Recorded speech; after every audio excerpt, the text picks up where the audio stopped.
अगर आप लोग हमारी आवाज़ को सुन पा रहे हैं तो आप लोग कमेंट सेक्शन में बता सकते हैं कि आवाज़ आ रहा है।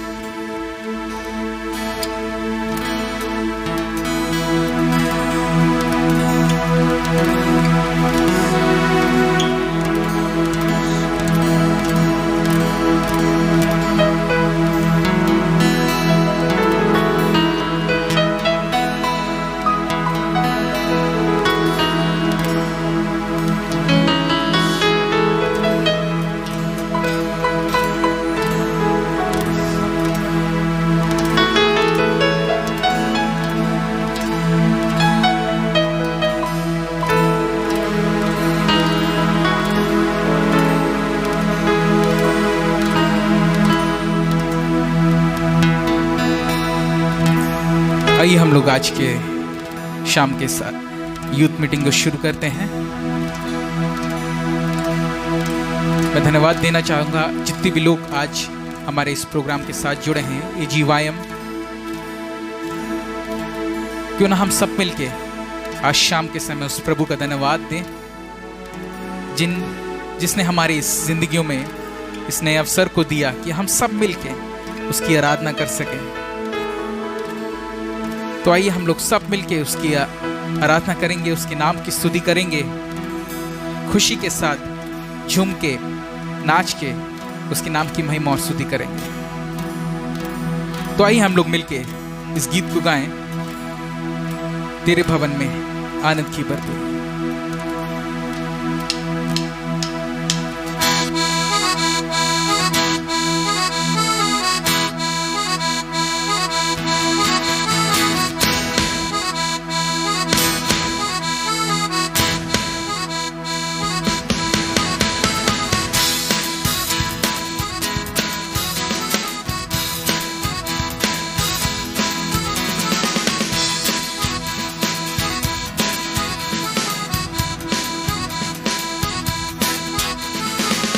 ये जीवन है तेरा प्रभु जी, तू ही राज करे हो तेरी मर्जी। सब मिलके ये जीवन है तेरा प्रभु जी, तू ही राज करे हो तेरी मर्जी। संग तेरे हम गाते जाए, आए मुसीबत मुस्कुराए। संग तेरे हम गाते जाए, आए मुसीबत मुस्कुराए। तेरे भवन में आनंद की भरपूरी है। यीशु तू संग तो जीवन में संतुष्टि है। तेरे भवन में आनंद की भरपूरी है। ओ यीशु तू संग तो जीवन में संतुष्टि है। क्रूस पर सब हुई समाप्ति, आरा शैतान मिली पापों से मुक्ति। क्रूस पर सब हुई समाप्ति, आरा शैतान मिली पापों से मुक्ति। तेरी मौत से मिली है आजादी, रोक सके ना हमें अब कोई शक्ति। तेरी मौत से मिली है आजादी, रोक सके ना हमें अब कोई शक्ति। तेरे भवन में आनंद की भरपूरी है। यीशु तू संग तो जीवन में संतुष्टि है। ओ तेरे भवन में आनंद की भरपूरी है। यीशु तू संग तो जीवन में संतुष्टि है। ओ तेरे भवन में आनंद की भरपूरी है। यीशु तू संग तो जीवन में संतुष्टि है। आई सब मिलके भरपूरी भरपूरी आनंद की भरपूरी, भरपूरी भरपूरी आनंद की भरपूरी। संतुष्टि संतुष्टि यीशु में संतुष्टि, संतुष्टि संतुष्टि यीशु भरपूरी भरपूरी आनंद की भरपूरी, भरपूरी भरपूरी आनंद की भरपूरी, संतुष्टि संतुष्टि यीशु में संतुष्टि, संतुष्टि संतुष्टि यीशु में संतुष्टि। ओ मेरा प्याला उमड़ उमड़ के भरे, मेरा जीवन यीशु तू खुशी से भरे, तेरे भवन में आनंद की भरपूरी है, यीशु तू संग तो जीवन में संतुष्टि है। सब मिलके तेरे भवन में, तेरे भवन में आनंद की भरपूरी है। ओ यीशु तू संग तो जीवन में संतुष्टि है, तेरे भवन में, तेरे भवन में आनंद की भरपूरी है। ओ यीशु तू संग तो जीवन में संतुष्टि है, ओ तेरे भवन में आनंद की भरपूरी है, यीशु तू संग तो, यीशु तू संग तो, यीशु तू संग तो जीवन में संतुष्टि है। आइए हम सब मिलके आज शाम के समय उसको ताली के साथ स्वागत करेंगे उस परमेश्वर का। वो कितना महान है, निरंतर हमारे साथ भलाई करता है। तो क्यों ना हम सब मिलके उसका धन्यवाद दे ताली बजा के। ओ हालेलुया प्रभु, हम आज तेरा धन्यवाद देते हैं शाम के समय कि प्रभु तेरी उपस्थिति हम सबके साथ भला बना रहता है। प्रभु हम प्रार्थना करते हैं प्रभु आज के इस मीटिंग को प्रभु आपके हाथों में समर्पित करते हैं। प्रभु आज हमारे साथ जुड़े जितने भी जवान हैं उन सबको प्रभु आपके हाथों में समर्पित करते हैं। प्रभु हम प्रार्थना करते हैं आज की आराधना में प्रभु तू उनसे बात करे प्रभु। और प्रभु जब आराधना के बाद जब हम वचन में जाते हैं, हम प्रार्थना करते हैं हमारे बीच में जो भाई आज का वचन लेके आए हैं उनसे भी प्रभु तू बात कर, ताकि जो वचन आज तूने हमारे लिए रखा है उससे प्रभु हम आशीष पाएं। इस सारी बातों को प्रभु हम तेरे हाथों में समर्पित करते हैं, यीशु मसीह के नाम से मांग लेते हैं, आमीन आमीन। Hallelujah hallelujah hallelujah. आइए हम लोग मिलके कुछ और गीतों को गाएंगे, क्योंकि वो हमारा महान परमेश्वर है, निरंतर हमारी जिंदगियों में भलाई को करता है। बेशक हम लोग भवन में नहीं आ पा रहे हैं, बेशक कितनी समस्याएं हैं, लेकिन जहाँ पे भी हैं परमेश्वर ने सुविधा दिया है कि हम सब मिलके जुड़ के उसकी आराधना कर सकें। तो क्यों ना हम लोग उल्लास के साथ, खुशी के साथ मिलके इसकी आराधना करें।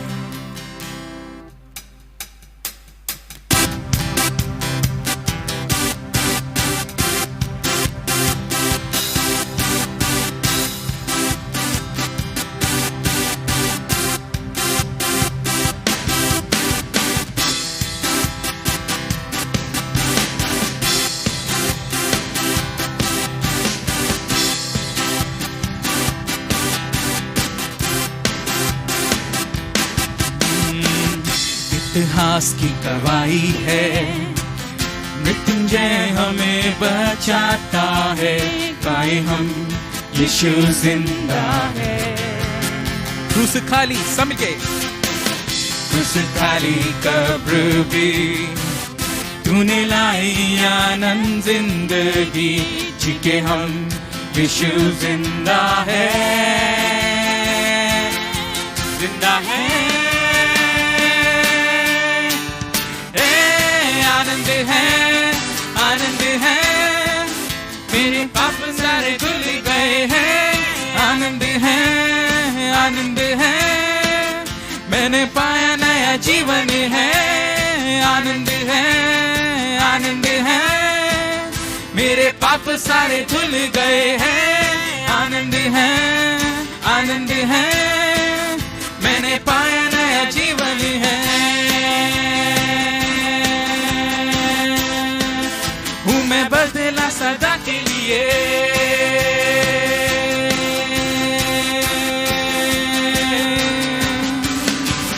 खड़े जब स्थान में मैं स्वतंत्र तेरे सामने, यीशु तू है मेरा, मैं तेरा। बेहद चैन, बेहद खुशी, बेहद चैन, सारे दर्द हाथ थामेंगे, मनाए यीशु जिंदा है, जिंदा है।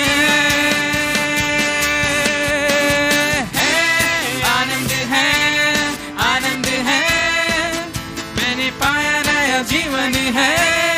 आनंद है, आनंद है, मैंने पाया नया जीवन है। आनंद है, आनंद है, मेरे पाप सारे धुल गए हैं। आनंद है, आनंद है, मैंने पाया नया जीवन है। हूँ मैं बदला सदा के लिए।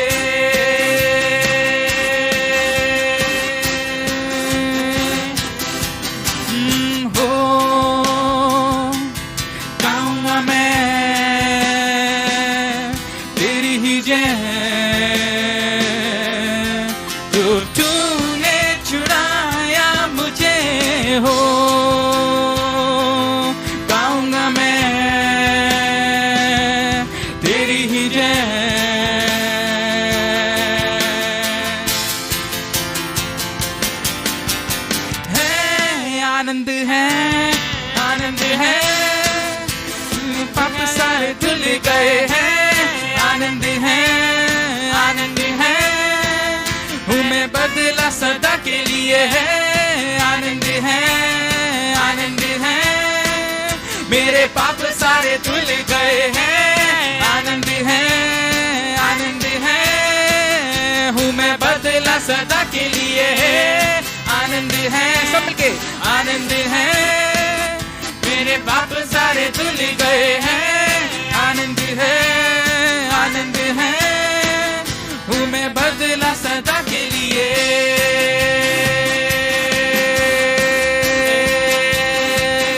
हालेलुया। आइए हम सब मिलकर उसका धन्यवाद देंगे, उस परमेश्वर का। कितना महान परमेश्वर है वो, निरंतर हमारे साथ रहता है।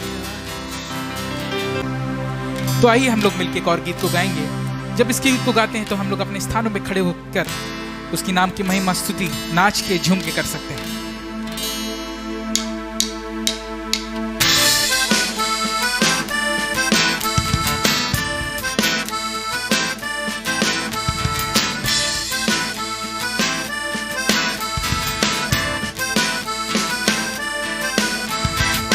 आओ मिलके स्तुति करेंगे, यीशु का गुणगान करेंगे।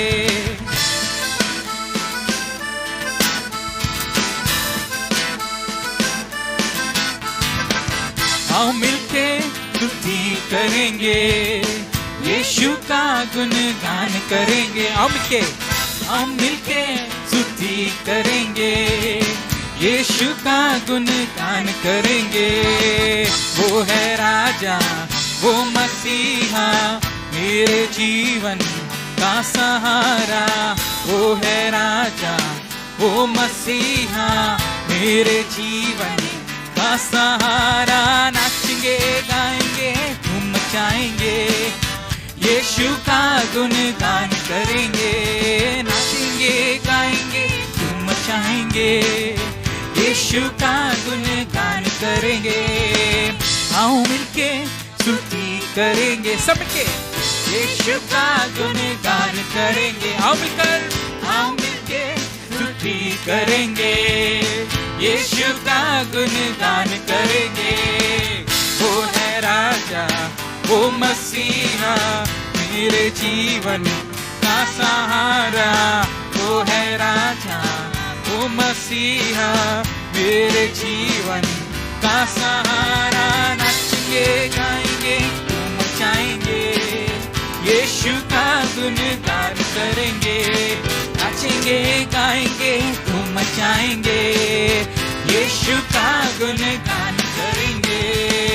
जय जय बोलो जय यीशु की जय, जय जय बोलो जय यीशु की जय। सबके जय जय बोलो जय यीशु की जय, जय जय बोलो जय यीशु की जय, जय जय बोलो जय यीशु की जय, जय जय बोलो जय यीशु की जय, जय जय बोलो जय यीशु की जय, जय जय बोलो जय यीशु की जय। नाचेंगे गाएंगे धूम मचाएंगे, यीशु का गुणगान करेंगे। नाचेंगे गाएंगे धूम मचाएंगे, यीशु का गुणगान करेंगे। आओ मिलके स्तुति करेंगे सबके, यीशु का गुणगान करेंगे। आओ मिलके स्तुति करेंगे, यीशु का गुणगान करेंगे। कितना महान प्रभु है जिसकी हम लोग निरंतर सेवा करते हैं। तो क्यों ना हम सब मिलके उसका धन्यवाद दें आज शाम के समय। इस समय है कि हम लोग अपने आंखों को बंद करें, उस प्रभु के सम्मुख जाएंगे, उस प्रभु से प्रार्थना करेंगे कि प्रभु आज शाम के समय तू हमसे बात कर।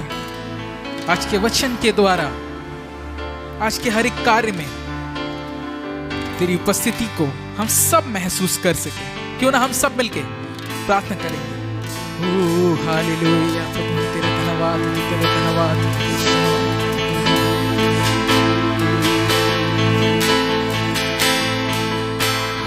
तेरी स्तुति और आराधना सब मिलके कहेंगे। करता हूँ मैं तुझसे ये प्रार्थना, हो तेरी स्तुति, हो तेरी स्तुति और आराधना करता हूँ मैं, करता हूँ मैं तुझसे ये प्रार्थना। महिमा से तेरी तू इस जगह को भर, जो भी तू चाहे तू यहाँ पे कर।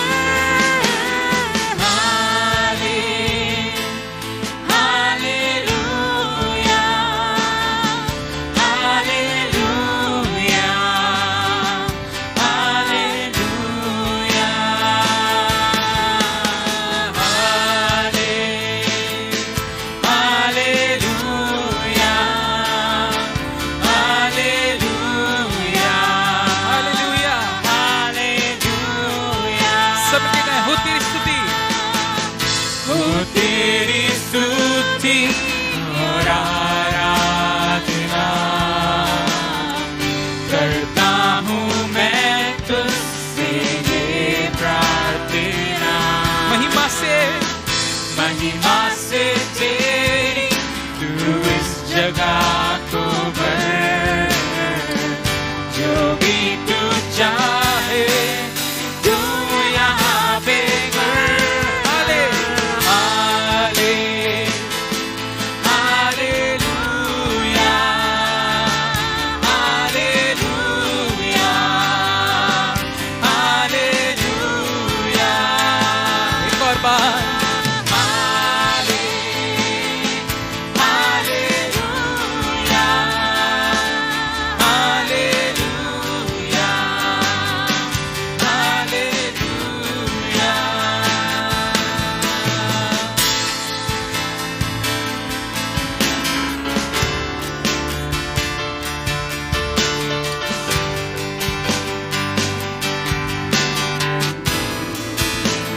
प्रभु हम धन्यवाद देते हैं।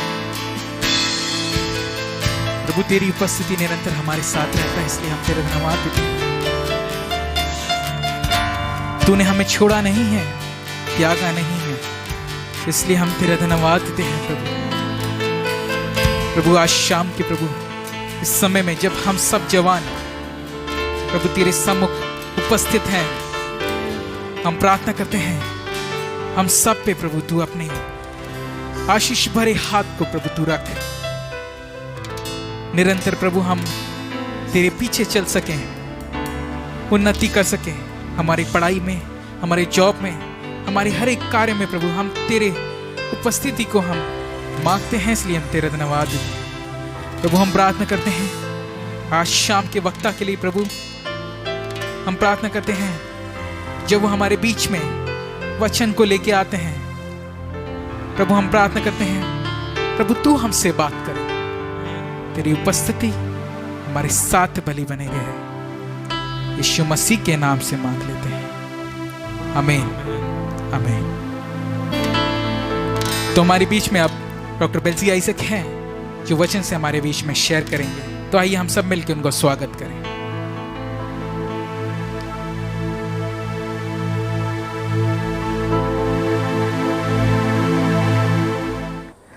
हेलो दोस्तों, आज की सभा में आप सभी का स्वागत है। मैं आज आपके सामने यीशु के जीवन से सफलता के 5 पहलुओं को दिखाना चाहता हूँ। लेकिन सफलता के विचार में जाने से पहले आइए हम विश्लेषण करते हैं कि सफलता क्या है। जो सफलता का साधारण परिकल्पना है उसमें कम से कम 3 बातें पाई जाती हैं। पहला, कितने लोग मुझे जानते हैं, जिसको मैं कहता हूँ प्रसिद्धि का परीक्षा या प्रसिद्धि का पहलू। कोई भी असफल अप्रसिद्ध नहीं होना चाहता। आज की प्रसिद्धि का मापदंड यह है कि मेरे YouTube चैनल में कितने सब्सक्राइबर हैं, या मेरे Facebook पोस्ट को कितने लोग क्लिक करते हैं, या मेरे ट्विटर में कितने लोग मेरे अनुगमन करते हैं, या मेरे इंस्टाग्राम में जो मैं पोस्ट करता हूँ कितने लोग पसंद करते हैं, या मेरे कोरा में लिखे हुए लेखों पर कितने लोग अपवोट करते हैं। दूसरा, कितना धन मेरे पास में है, या फिर क्या कुछ मैं समायोजित कर सकता हूँ। मैं इसको प्राप्त करने की परीक्षा कहता हूँ या प्राप्त करने का पहलू कहता हूँ। क्या मैं अच्छी गाड़ी खरीद सकता हूँ? क्या मैं एक ऐसा घर को उपार्जन कर सकता हूँ जिसमें सारे आधुनिक सुख सुविधाएं उपलब्ध हो? क्या मैं एक ऐसी जगह पर खाना खा सकता हूँ, भले वो प्रसिद्ध स्ट्रीट का फूड हो या फिर 5 सितारा होटल में अपना पसंदीदा भोजन क्या मैं खा सकता हूँ? क्या मैं शहर के सबसे अच्छे मेडिकल कॉलेज में अपना चिकित्सा करा सकता हूँ? क्या मैं ज़ारा में जाकर शॉपिंग कर सकता हूँ? क्या मैं अपने पसंद का आईफोन खरीद सकता हूँ? क्या मैं अपने पसंद का क्लब में मेंबरशिप प्राप्त कर सकता हूँ? क्या अपने पसंदीदा जगह में वेकेशन में मैं जा सकता हूँ? तीसरा, मेरी पदवी क्या है? इसको मैं कहता हूँ अधिकार का पहलू। जितना आपकी पदवी आपके कंपनी में या आपके स्थान में या आपके क्षेत्र में पाया जाता है, उतना ज़्यादा अधिकार आप उस समय पर हासिल रखते हैं। इसलिए हमेशा एक व्यक्ति की कोशिश यह रहती है कि पदवी में वो बढ़ता चला जाए। यदि वो किसी कंपनी में काम कर रहा हो तो वो चाहता है कि CEO बन जाए। यदि वो नहीं बन पाता, एंटरप्रेन्योरशिप में चला जाता है। जितना ज़्यादा उसकी पदवी होती है उतना ज़्यादा धन का उपार्जन करता है। जितना ज़्यादा धन का उपार्जन करता है उतना ज़्यादा वो चीज़ों को कमा सकता है। जितना ज़्यादा चीज़ों को वो कमा सकता है उतना ज़्यादा उसकी प्रसिद्धि होती है। ये 3 पहलू से भरा हुआ परिभाषा हमेशा हमें सिखाया गया है। बचपन से हमारे दिमागों में उसको रखा गया है। जो चलचित्र है, मूवीज़ की दुनिया से ये हमें सीखने को मिलता है। हमारे पड़ोसी या हमारे रिश्तेदार अपने आसपास के क्षेत्रों के लोगों के द्वारा तुलनात्मक रीति से इन विचारों को हमारे दिमाग में, हमारे ज़हन में वो उसको प्रवेश करा देते हैं। और इसीलिए बड़े होने के बावजूद भी हम सफलता की इस परिभाषा से कभी बाहर नहीं आने पाते। क्या आपने ध्यान दिया कि सफलता की ये तीनों पहलू का जो विश्लेषण मैंने किया है, ये तीनों बाहर से केंद्रित हैं। प्रसिद्धि बाहर पाई जाती है। धन बाहर पाया जाता है, अधिकार बाहर पाया जाता है, और यही समाज ने आज तक हमको सिखाया है। स्ट्रैटेजिक कोच इमोगन ग्रे इस प्रकार कहती हैं कि यदि सफल हैं लेकिन संतुष्टि नहीं तो सफलता नहीं, असफलता है। यदि हम भौतिक रूप से धन्य हैं लेकिन आत्मिक रूप से दिवालिया हैं तो हम असफल हैं। यदि हम उच्च पदवी प्राप्त करते हैं लेकिन उसका दुष्प्रभाव हमारे स्वास्थ्य और हमारे रिश्तों पर पड़ता है तो असफलता है। यदि हम लोगों के द्वारा बहुत आदर मान किए जाते हैं लेकिन अपने आप को अंदर ही अंदर हम कोसते रहते हैं तो असफलता है। यदि हमारी पदवी बहुत ऊंची है लेकिन हम हर दूसरे को गिरी नज़रों से देखते हैं तो वो असफलता है। यदि हम सब कुछ हासिल कर सकते हैं लेकिन दिल में खुश नहीं तो असफलता है। यदि हम सब कुछ प्राप्त उपार्जन करने का मापदा रखते हैं लेकिन अंदर ही अंदर खाली महसूस करते हैं तो असफलता है। यदि हम दूसरों के लिए आदर्श हैं लेकिन स्वयं में अपने रिश्तों में यदि हम संघर्ष कर रहे हैं तो वो असफलता है। इसलिए बेसी एंडरसन स्टैनली इस प्रकार कहती हैं, वह सफलता, सही सफलता वही है जो हासिल किया जाता हो, अच्छी तरह जिया जाता हो, अक्सर हंसी और बहुत प्यार पाया जाता हो, जिसमें अच्छी महिलाओं का विश्वास, बुद्धिमान पुरुषों का सम्मान और छोटे बच्चों का प्यार का आनंद लिया जाता है, जिसने अपना उद्देश्य पूरा कर लिया है और अपने कार्यों को पूरा करना जानता है। जिसने वही व्यक्ति है सफल जो हमेशा पृथ्वी की सुंदरता की सराहना करता है और कभी उसको व्यक्त करने में अपने आप में असफल नहीं होता है। ये वही व्यक्ति सफल है जो दुनिया में आया था लेकिन जब दुनिया को छोड़ के गया तो उससे बेहतर वो उसको छोड़ कर गया। भले ही वो बेहतर ज़िंदगी हो, बेहतर कविता हो या एक ऐसी आत्मा जिसको उसने बचाया हो, वह हमेशा दूसरों में सर्वश्रेष्ठ को तलाशता है और उनमें अच्छा प्रदान करने की कोशिश करता है। ऐसा व्यक्ति का जीवन एक प्रेरणा था और जिसकी स्मृति एक श्रद्धा है। आइए इस परिभाषा के बाद में मैं वास्तविक सफलता क्या है वो यीशु मसीह के जीवन से 5 पहलुओं के द्वारा आपको दिखाना चाहता हूँ। पहला, यीशु अपने जीवन के उद्देश्य को जानता था। सफलता का पहला पहलू यह है अपने जीवन के उद्देश्य को जानना। यीशु जब 12 वर्ष की उम्र का था तो एक घटनाक्रम हम लूका के सुसमाचार के 48वें पद में देखते हैं। वहाँ लिखा है कि यीशु मसीह के माता पिता वापस आए क्योंकि यीशु मसीह पर्व के बाद में उनके साथ में यात्रा नहीं किया था। तो यीशु अभी भी मंदिर में पाया जाता है। तो बाइबल में लिखा है कि उसको देखकर वो चकित हुए और उसकी माता ने उससे कहा, हे पुत्र, तूने हमसे क्यों ऐसा व्यवहार किया? देख, तेरे पिता और मैं कुढ़ते हुए तुझे ढूंढते थे। उसने उनसे कहा, तुम मुझे क्यों ढूंढते थे?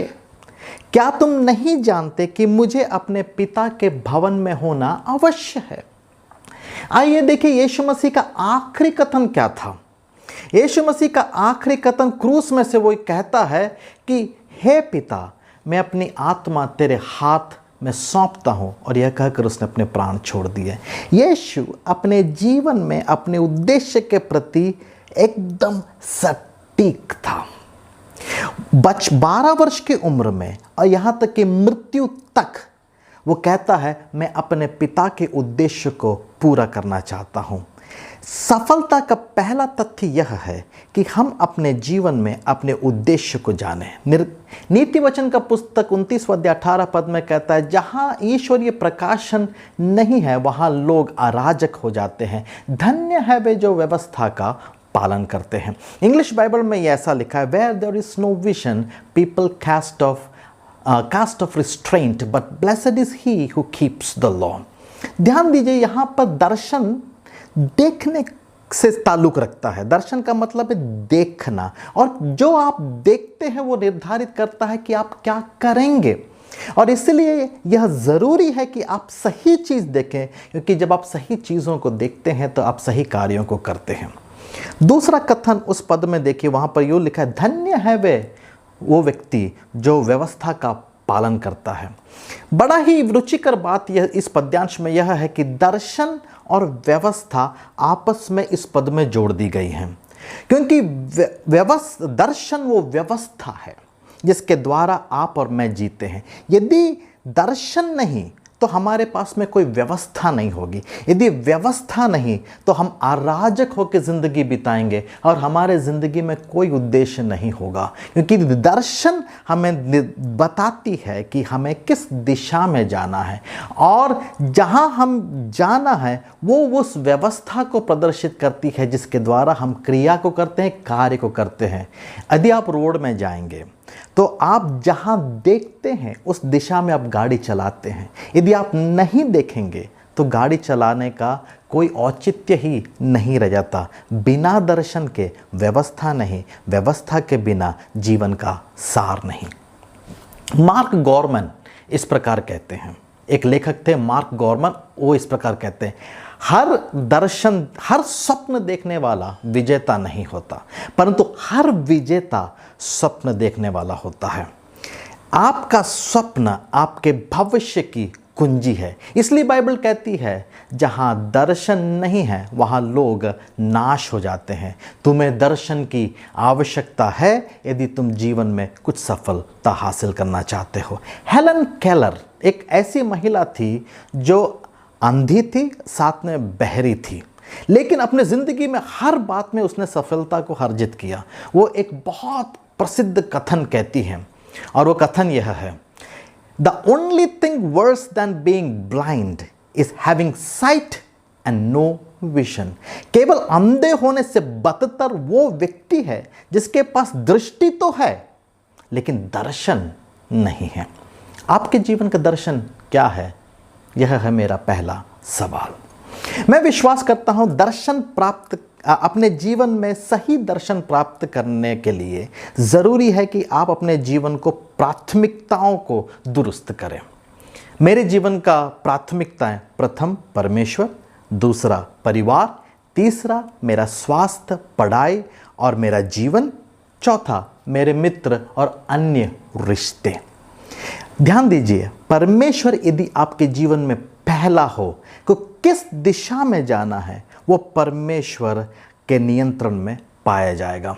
माइस्टर इकहार्ट इस प्रकार कहते हैं, जिस आंख से तुम खुदा को देखते हो उसी आंख से खुदा तुमको देखता है, और जब दोनों आंख एक हो जाते हैं वो जीवन का दर्शन बन जाता है। दूसरा पहलू, यीशु अपना उद्देश्य को पूरा करने के लिए सतत परिश्रमी था। ना केवल उसके पास उद्देश्य था, दूसरा सतत परिश्रमी था। मैंने हमेशा लोगों को ये कहते हुए सुना है, नूह शराबी था, अब्राहम बूढ़ा था, इसहाक दिवा स्वप्न देखता था, मूसा हकलाता था, गिदयोन भय खाया हुआ था, शिमशोन के पास लंबे बाल थे और वो पराई स्त्री के पीछे चलता था, राहाब एक वेश्या थी, एलिया आत्महत्या करना चाहता था और योना परमेश्वर के पास से भागा, और पतरस एक मछुआरा था। और लेकिन फिर भी खुदा ने इन सभी को इस्तेमाल किया, तो क्यों ना खुदा हमको भी इस्तेमाल करेगा। मैं इस कथन से एकदम सटीकता रखता हूं, मैं मानता हूं इस कथन को, लेकिन यदि आप इस सारे लोगों के जीवन को पढ़ेंगे आपको एक बात मालूम पड़ेगा, इनमें से कोई भी आलसी नहीं था। उदाहरण के लिए पतरस भले ही एक मछुआरा था, लेकिन वो कलीसिया का प्रथम प्रचारक बना और उसने नए नियम के 2 लेखनियों को लिखा है। पतरस के जीवन की खूबी क्या थी? यीशु के पास में पतरस कहता है, मैंने सारी रात मेहनत की लेकिन मुझे एक भी मछली नहीं मिला। पहली बार मछली नहीं मिला, पतरस छोड़ के नहीं गया, वो मेहनत करता रहा, सारी रात उसने मेहनत किया। जब मेहनत किया तो उसका प्रतिफल में परमेश्वर ने उसको एक मछली का एक ढेर उसको दे दिया। परमेश्वर ने हर तबके के लोगों को चुना है, हर प्रकार के लोगों को चुना है, लेकिन परमेश्वर ने कभी भी एक आलसी व्यक्ति को नहीं चुना है। यीशु बाइबल के सबसे परिश्रमी व्यक्तियों में एक है। यदि हम बाइबल का ध्यान से अध्ययन करेंगे और हमारे सुसमाचार गॉस्पल नैरेटिव्स का अध्ययन करेंगे तो हमको मालूम पड़ेगा, यदि हम उसका विश्लेषण करते हैं तो कुछ विद्वानों ने उसका विश्लेषण किया है और वो मानते हैं कि यीशु मसीह अपने जीवन काल में करीब 3125 मील पैदल चला था, अर्थात करीब 5000 किलोमीटर वो पदयात्रा करके 3.5 साल में उसने सेवकाई को पूरा किया था। तो यीशु एक अत्यंत परिश्रमी व्यक्ति था और बाइबल में यूं भी लिखा है कि दिन भर वो मेहनत करता था, लेकिन रात में वो दुआ करने के लिए अपने आप को अलग कर लेता था। लूका 6:12 में कहता है, उन दिनों में वो पहाड़ पर प्रार्थना करने को निकला और परमेश्वर से प्रार्थना करने में सारी रात उसने बिताई। मैं एक उदाहरण आपको देना चाहता हूँ। यीशु मसीह के जीवन का एक दिन किस प्रकार का दिखता है? How was a day in the life of Jesus? मत्ती 14 अध्याय उसका बहुत अच्छा उदाहरण है, बहुत अच्छा उदाहरण है। बाइबल में लिखा है, यीशु दिन भर भीड़ के सामने प्रचार करता रहा और जब शाम हो गई तब उसने 5000 लोगों को, 5000 पुरुषों को और सारी भीड़ को 5 रोटी और 2 मछली से भोजन खिलाया। फिर लिखता है कि वो प्रार्थना करने के लिए भीड़ से अलग होकर पहाड़ पर चला गया और चेलों से कहा कि नदी के उस पार चले जाएं और झील के उस पार चला जाए। और करीब चौथे पहर या रात के 3 बजे यीशु मसीह ने देखा कि वो नाव को खेते खेते थक गए, तो पानी पर चल के आया और जब चल के आया तो और वो उस पार पहुंचा जो गन्नेसरत था या गैडरीन्स का क्षेत्र था। और बाइबल में लिखा है वो अगला दिन प्रचार करता रहा और लोगों को चंगा करता रहा। यीशु ना केवल दिन भर व्यस्त था, रात भर दुआ किया, अगला दिन भी वो सेवकाई करता रहा। यूहन्ना 5:17 में कहता है, इस पर यीशु ने उनसे कहा कि मेरा पिता अब तक काम करता है और मैं भी काम करता हूँ। याद रखिए, परिश्रम का किसी प्रकार का एवज नहीं दिया जा सकता। जब विराट कोहली से पूछा गया कि उसका सफलता का रहस्य क्या था, तो उसने यही उत्तर दिया, मेरा सफलता का रहस्य मेरा परिश्रम का जिंदगी है, my dedicated work ethic and commitment. Doctor APJ Abdul Kalam, diploma से ज़्यादा उनके पास में कोई डिग्री उन्होंने हासिल नहीं किया था, लेकिन अपने जीवन के समाप्ति तक उनको संसार के 48 कॉलेजेस ने ऑनररी डॉक्टरेट्स दिया हुआ था। जब डॉक्टर कलाम से पूछा गया कि आपके जीवन का उद्देश्य क्या, आपके जीवन का सफलता का रहस्य क्या है और आपका जीवन का मोटो क्या है, तो उन्होंने कहा था कि मैं जागते हुए एक भी क्षण व्यर्थ करना नहीं चाहता हूँ। एक चीज़ को आप समझ लीजिए, जो मैट्शोना डिल्वियो कहते हैं, वो कहते हैं, busy hands achieve more than idle tongue. व्यस्त हाथ बकवादी जीभ की तुलना में अधिक मूल्यवान है। तीसरा, he rejected short term gains to achieve long term result. कुछ समय के खुशी को उसने त्याग दिया ताकि जीवन का अंततः को वो प्राप्त कर सके, या अपने उद्देश्य को पूरा करने के लिए छोटे छोटे क्षणभंगुर महिमाओं को उसने छोड़ दिया। ये हम यीशु मसीह के जीवन से देख सकते हैं। मरकुस से सुसमाचार 1 अध्याय 29 पद से लेकर 39 पद में इसका बहुत अच्छा उदाहरण है। और वह तुरंत आराधनालय में से निकलकर याकूब और यूहन्ना के साथ शिमोन और अंद्रयास के घर गया। और शिमोन की सास बीमारी ज्वर से पीड़ित थी और उन्होंने तुरंत उसके विषय मुझसे कहा। तब उसने पास जाकर उसके हाथ पकड़कर उसे उठाया और उसका ज्वर उस पर से उतर गया और वह उनकी सेवा टहल करने लगी।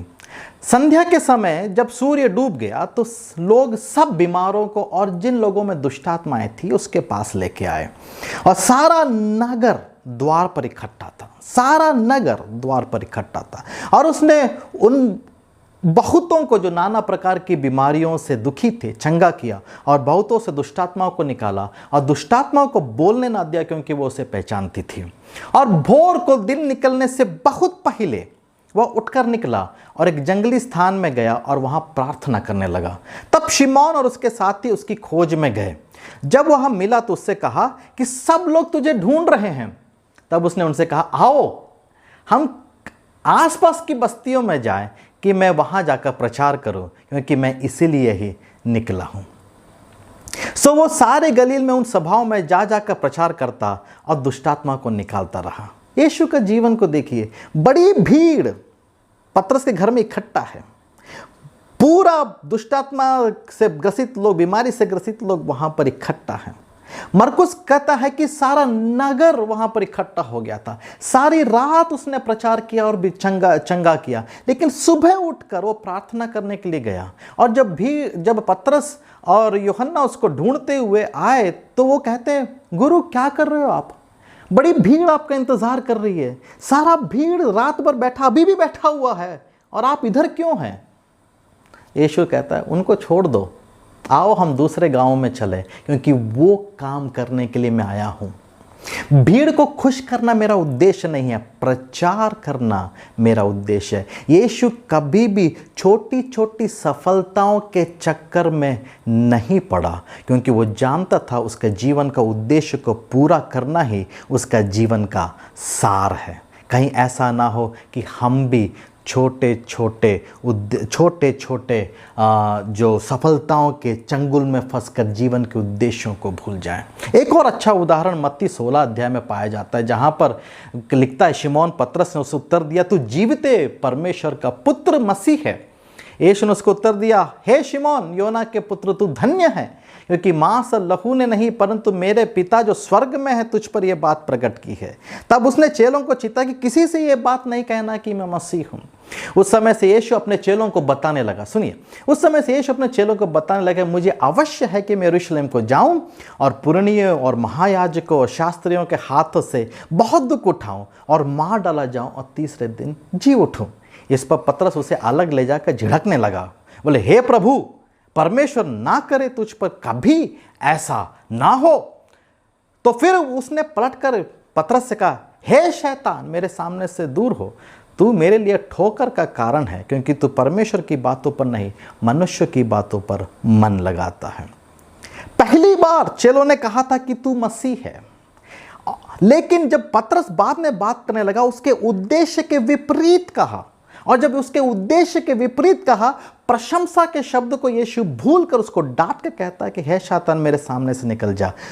छोटे समय की सफलताएं, छोटे समय की प्रशंसाएं यीशु मसीह को कभी भी अपने उद्देश्य से भटका नहीं पाई थी।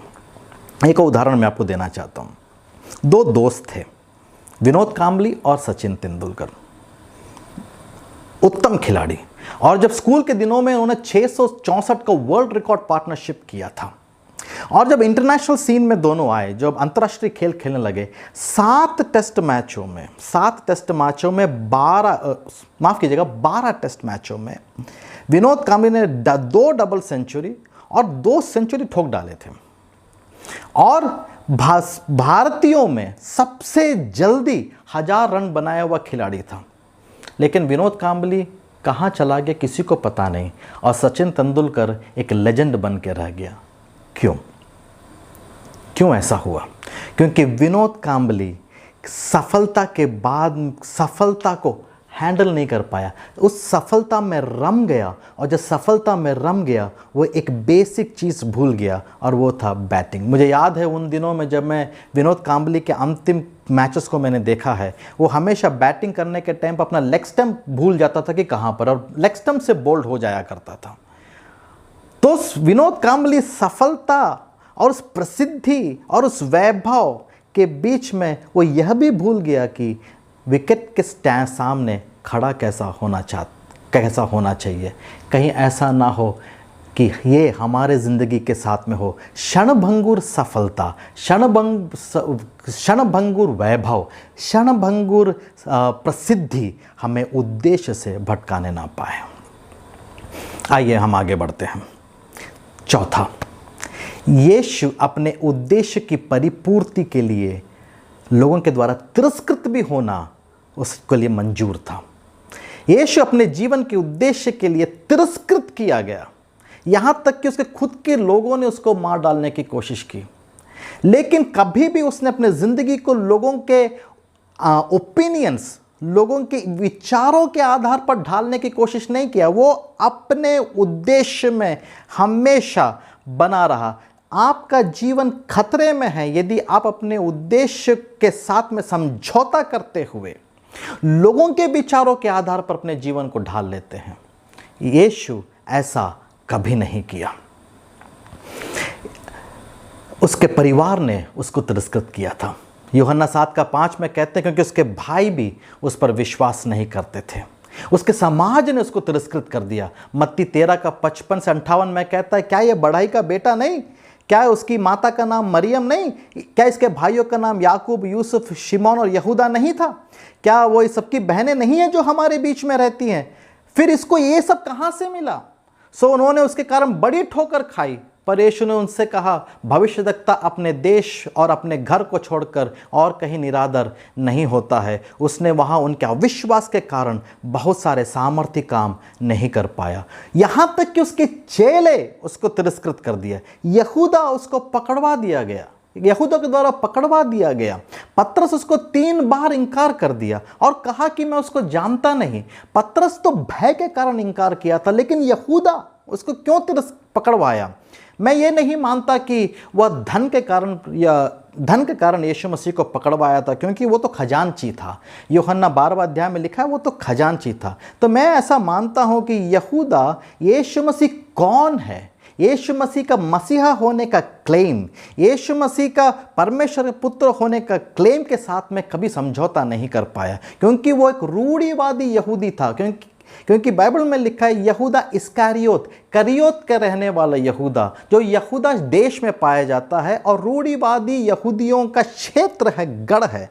और शायद यहूदा इसीलिए यीशु मसीह को पकड़वाया, क्योंकि यहूदा कभी इस बात को नहीं मान पाया कि यीशु जो कह रहा है वो वास्तव में वैसा है या नहीं। लेकिन यीशु ये जानते हुए भी यहूदा को लेकर चला और उसने कभी भी उस लोगों के ओपिनियन के आधार पर, विचारों के आधार पर अपना उद्देश्य को समझौता नहीं किया। 5वां पहलू, यीशु वो अपने उद्देश्य के लिए मार भी डाला गया। दूसरी भाषा में कहे तो वो अपने जीवन की आहुति देकर अपने जीवन के उद्देश्य को पूरा किया।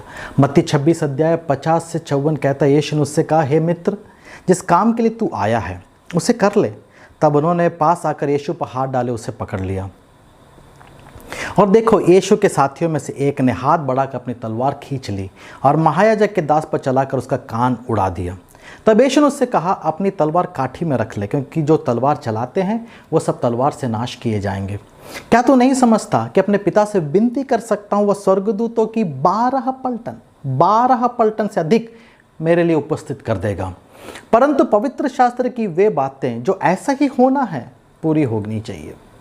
यह पद्यांश हमें स्पष्ट दिखाता है कि यीशु मसीह मृत्यु का चुनाव किया, लेकिन अपने उद्देश्य के साथ में समझौता नहीं किया।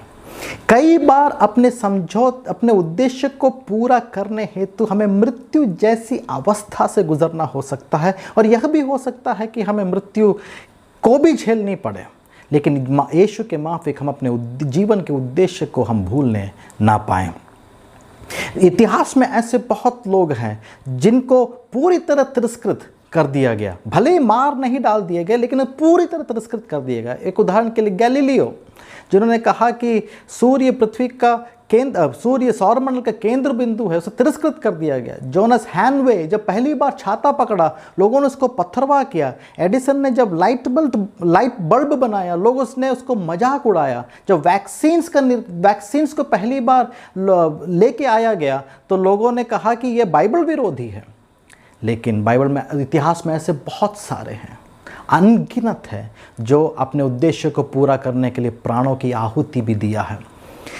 चेलों में से यूहन्ना को छोड़कर सब मृत्यु को प्राप्त किया, लेकिन अब प्रचार करना उन्होंने कभी छोड़ा नहीं। पौलुस का सर कलम कर दिया गया। पतरस, शिमोन, बारतुलमै, अंद्रयास, फिलिप क्रूस पर चढ़ा दिए गए।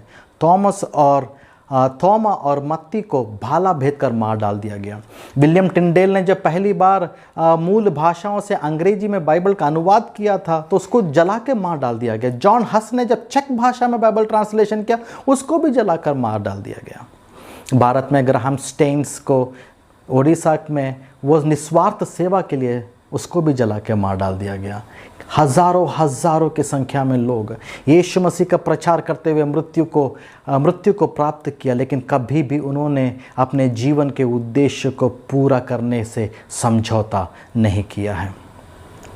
इस सारी बातों को मैं समापन के समय पर एक सूत्र में बांधना चाहता हूँ। वास्तविक सफलता क्या है?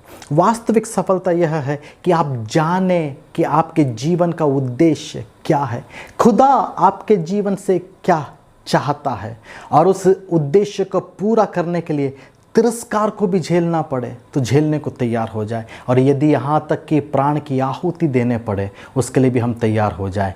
उस उद्देश्य को पूरा करने के लिए क्षणभंगुर की सफलताओं को हमें तिरस्कृत करना पड़ेगा। उसको तिरस्कृत करने के लिए हम तैयार हो जाए और सतत परिश्रमी हो जाए, कठिन परिश्रमी हो जाए। आलसियों को परमेश्वर के राज्य में जगह नहीं है। डेविड लिविंगस्टन का जन्म 1813 को ब्लैंटायर स्कॉटलैंड में हुआ था। वो एक ऐसे घर में पैदा हुए थे जहां उसके पिता उसको अपने गोद में बैठाकर मिशनरियों की कहानियों को सुनाया करते थे। वैसा एक प्रसिद्ध मिशनरी था, डच मेडिकल मिशनरी था, जिसका नाम था कार्ल गुत्सलैव, जिसकी कहानियों को वो डेविड लिविंगस्टन को सुनाया करते थे। और एक दिन डेविड लिविंगस्टन ने अपने पिता से कहा, आप जानते पिताजी, एक दिन मैं भी ऐसा ही आदमी बनूंगा, मैं भी एक मिशनरी बनूंगा, मैं भी एक डॉक्टर बनूंगा और मैं खुदा की सेवा पूरा करूंगा। डेविड लिविंगस्टन ने एक दिन अपने घुटने पर आया, प्रार्थना के, हे प्रभु, जहाँ तू मुझे भेजना चाहता है भेज दे, केवल मेरे साथ चलना, जो भी बोझ मेरे ऊपर रखना चाहता रख दे, बस मुझे बनाए रखना, कोई भी संबंध जो मुझे तुझसे अलग करती है उसे काट देना। तब परमेश्वर का आवाज़ उसके पास में पहुँचा, मैं हमेशा तेरे साथ में रहूँगा यहाँ तक कि जीवन पर्यंत। उसने अपना बैग को लिया और अफ्रीका चला गया। और जब अफ्रीका पहुंच ही रहा था, उसने अपने जर्नल में, अपने डायरी में यूं लिखा कि सुबह के सूरज में 1000 गांवों से धुएं का उठता हुआ गुबार मेरे दिल के अंदर जलजलाहट को पैदा करता है। डेविड ने एक प्रसिद्ध मिशनरी मोफैट के परिवार से विवाह किया था। मेरी मोफैट से उसका विवाह हुआ था और दोनों अफ्रीका चले गए। लेकिन जब अफ्रीका में रहने के समय पर मेरी मोफैट बीमार पड़ने लगे, उसके बच्चे बीमार पड़ने लगे, तो डेविड ने दोनों बच्चों से और मेरी से कहा कि तुम इंग्लैंड वापस चली जाओ, जब अपनी सेवकाई करने के बाद मैं वहाँ पर आऊँगा। जब डेविड लिविंगस्टन का पिता का मृत्यु हुआ, खबर सुनने के बाद में डेविड लिविंगस्टन यात्रा करके इंग्लैंड जब पहुँचा, उसकी पत्नी उसको देख कर चौंक गई, पहचान नहीं पाई, क्योंकि एक दिन जब डेविड लिविंगस्टन जंगल से यात्रा करके प्रचार करके वापस आ रहा था, एक डगाल से टकरा गया और इसका एक आंख पूरी तरह फूट चुका था, दूसरी आंख में चोट लग गया था। वो सफ़ेद चमड़ी का होने के कारण अफ्रीका के धूप में उसकी पूरी शरीर झुलस चुका था। और एक दिन जब वो सेवकाई करके लौट रहा था तो एक शेर ने उस पर हमला कर दिया और उसका एक हाथ कंधे से उखड़ गया था और वो लंगड़ा कर चलता था। लेकिन वो आने के पहले उसका पिता का दफन कर दिया गया। तो दुख के साथ में वो ये अपने डायरी में लिखता है कि पिता, मैं आपके साथ में अपनी गवाहियों को नहीं बांट सका हूँ, जैसे कार्ल गुत्सलाव ने सेवकाई किया था वैसे सेवकाई मैंने भी किया है। और कुछ समय इंग्लैंड में बिताने के बाद उसने अपने पत्नी से कहा, मेरी सुबह के सूर्य में 1000 गाँव से उठने वाला धुएं का गुबार मेरे अंदर अभी भी जलजलाहट को पैदा करता है, इसलिए मैं अफ्रीका वापस जा रहा हूँ। वो अफ्रीका वापस चला गया और मेरी कुछ समय के साथ अपने बच्चों के साथ में अफ्रीका पहुँच गई। जब मेरी वहाँ पर पहुँचते ही उसे एक बीमारी ने ग्रसित कर लिया और कुछ दिन के बाद मेरी मोफैट की मृत्यु हो गई और उसके कुछ बच्चे भी उसी जंगल में मर गए। और मेरी मोफैट को जब वो गाड़ने के बाद में डेविड लिविंगस्टन उसके बगल में घुटने टेकर रो के प्रार्थना करने लगा, कहा, हे यीशु, हे मेरे राजा, हे मेरे जीवन, मेरे सब कुछ, मैं फिर से अपना जीवन तेरे हाथ में सौंपता हूँ। तेरे सिवा और तेरे सेवकाई के अलावा जो भी रिश्ता मेरे जीवन में है उसको मैं मूल्य नहीं देता हूँ। तब अचानक से परमेश्वर की आवाज़ डेविड लिविंगस्टन के पास में पहुँची, देखो मैं तेरे साथ में हूँ, जीवन पर्यंत मैं तेरे साथ में रहूँगा। डेविड लिविंगस्टन अपने पत्नी को गाड़कर, अपने बेटे को गाड़कर वो उजीज़ी चला गया, जहाँ पर जहाँ पर वो सेवा करता था, सेवकाई के दौरान रहा करता था। जब उजीजी जब वहाँ पर पहुँचा तो मालूम चला किसी ने उसके घर को लूट लिया है, उसके सारी दवाइयाँ खो बैठी हैं। और वो दवाई चाहता था क्योंकि उसके शरीर में इतनी वेदना होने के कारण उसके दवाइयों की आवश्यकता थी। उसने कहा, खुदा मैं आपने वायदा किया था कि जीवन पर्यंत तक तू मेरे साथ में रहोगा, अभी मैं दर्द से तड़प रहा हूँ, मुझे दवाई की आवश्यकता है। जैसे प्रार्थना कर रहा था, अचानक से एक कदमों की आवाज़ सुनाई दी। उसने अपना सर उठा के देखा तो सामने एक गोरा व्यक्ति खड़ा था और उसने पूछा, आप कौन हैं सर? उसने कहा, डॉक्टर डेविड लिविंगस्टन। उसने कहा, हाँ मैं हूँ। श्री लिविंगस्टन महोदय, मैं एक प्रेस रिपोर्टर हूँ और आपके जीवन में एक कहानी लिखने के लिए मुझको भेजा गया है, लेकिन मैं आपको 2 बातें बताना चाहता हूँ। नंबर 1, मैं दुनिया का सबसे बड़ा नास्तिक हूँ, मुझे कन्वर्ट करने की कोशिश नहीं करना।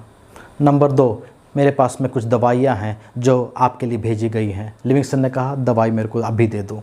और हेनरी स्टैनली डेविड लिविंगस्टन के साथ में 4 महीना उस जंगल में रहा और उसकी सेवकाई के साथ में उसके साथ में चलता रहा। 4 महीना बीतने के समय पर और वो वापस लौटने के पहले उसने अफ्रीका के उस मरुस्थल में घुटने को टेक कर डेविड लिविंगस्टन से कहा, जिस खुदा की आप सेवा करते हैं उसको मैं अपने जीवन में अपनाना चाहता हूँ। दुनिया का सबसे बड़ा नास्तिक होने का दावा करने वाला हेनरी स्टैनली डेविड लिविंगस्टन की सेवकाई के बाद में घुटना में मसीह को स्वीकार करके वापस लौटा और सेवकाई करते करते करते करते करते डेविड लिविंगस्टन का शरीर सिकुड़ने लगा था। उन्हें एक स्ट्रेचर से एक जगह से दूसरी जगह लेके एक स्ट्रेचर से दूसरी जगह पर लेके किया करते थे और वो स्ट्रेचर में बैठ के प्रचार किया करते थे। एक दिन ऐसा हुआ कि प्रचार करते करते वो थक गए। अपने 2 अफ्रीकी भाइयों से उन्होंने कहा, मुझे वापस घर ले चलो, मैं बहुत बीमार हूँ, थका हुआ हूँ, मुझे नींद की आवश्यकता है। वो उनको वापस घर लेके आए और उन्हें खटिया में लेटाने की कोशिश किया तो उन्होंने कहा, मुझे खटिया में मत लेटाओ, घुटने में बैठा दो, मैं प्रार्थना करना चाहता हूँ। और वो प्रार्थना करना चालू कर दिया। वो शरीर कांपते हुए शरीर के साथ में डेविड लिविंगस्टन बिस्तर के बगल में घुटने टेक के प्रार्थना करने लगा। दोनों भाई खड़े देखते रहे, लेकिन वो प्रार्थना इतनी गहरी थी और वो वातावरण अभयारण्य इतना अनोखा था कि दोनों उस कमरे को छोड़कर बाहर जाकर बैठ गए और डेविड लिविंगस्टन को प्रार्थना करने का मौका दिया। इतना में एक व्यक्ति दौड़ कर आया और दोनों भाइयों से जो बाहर बैठे उनसे कहा कि डेविड लिविंगस्टन साहब से मिलना है। मैंने कहा, अभी नहीं मिल सकते, वो दुआ कर रहे हैं। तो वो तीनों मिलकर इंतज़ार करते रहे। काफ़ी समय बीत गया, लेकिन डेविड लिविंगस्टन की प्रार्थना ख़त्म नहीं हुई। आखिर में उन लोग उठकर अंदर गए कि इतना देर प्रार्थना करना अच्छा नहीं है, इसलिए वो अंदर गए और उसमें से एक भाई जिसका नाम था चुमा ने डेविड लिविंगस्टन के कंधे में हाथ रख के उसको टटोला और कहा, वाना अर्थात स्वामी। डेविड गिर गया क्योंकि वो प्रार्थना करते करते मर चुका था। जिस तरह डेविड लिविंगस्टन जिया, जिस उद्देश्य को पिताजी के घुटने में उसने उसको प्राप्त किया था, उसी उद्देश्य को वो जीवन के अंत तक पूरा करता रहा और खुदा के सामने मृत्यु को प्राप्त किया। मेरे प्रियो, वास्तविक सफलता क्या है? वास्तविक सफलता यही है कि हम अपने जीवन में खुदा के उद्देश्य को जानें। जो 3 बातें मैंने पहली बताई वो सांसारिक सफलता की परिभाषा है, लेकिन सांसारिक लोग ही कहते हैं कि वो सफलता की परिभाषा अपूर्ण है। लेकिन वास्तविक सफलता क्या है मेरे प्रियो? खुदा के उद्देश्य को जानना।